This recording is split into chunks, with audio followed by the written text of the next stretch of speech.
For countless young Africans, the dream of studying in Europe isn't just a dream, it's this shimmering, almost mythical beacon of hope. But what's really pulling them across continents, and what's the first thing that hits them like a ton of bricks when they finally land? Oh, absolutely. The big draw almost always is that shiny promise of world class education or those super specialized skills they just can't get back home.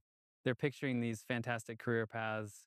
But let me tell you, that reality check, it arrives, express delivery. That initial culture shock is like a cold shower, new languages, social norms that make your head spin, and then the absolute labyrinth of bureaucracy just trying to register for anything or find a place to crash, it's a whole ordeal. So I can only imagine, how do those first few rounds of wrestling with endless paperwork or just trying to find a roof over your head really set the vibe for their entire time abroad? Oh, it's like setting the difficulty level to expert from day one. It's not just one little hiccup, it's this ongoing, relentless dance with systems that honestly sometimes feel like they were designed to trip you up.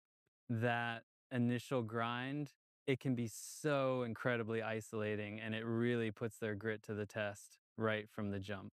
And those early hurdles, as tough as they sound, often feel like just the warm up act, don't they?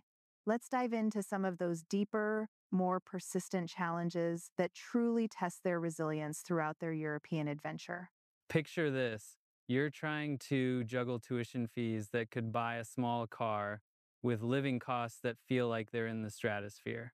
And all this while your work permit might be so restrictive, it's practically non existent. It's a constant nagging stressor, worrying about rent or just scraping together enough for groceries, all while trying to ace a seriously demanding academic program. It's not just a balancing act, it's a high wire circus act without a net. Beyond the money worries, you brought up isolation, which I think is huge.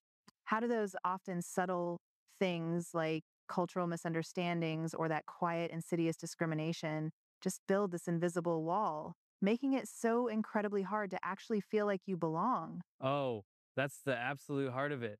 It's rarely about someone shouting at you. It's more like 1,000 tiny paper cuts. It's those subtle biases, finding yourself consistently on the outside of social circles, or that deep gnawing loneliness when you just don't share the same cultural shorthand. It makes forging genuine connections outside of their own trusted communities incredibly tough, leaving them with this very real, very heavy feeling of being a perpetual outsider. And yet, despite these truly formidable obstacles, and they sound formidable, so many students manage to not just survive, but absolutely thrive.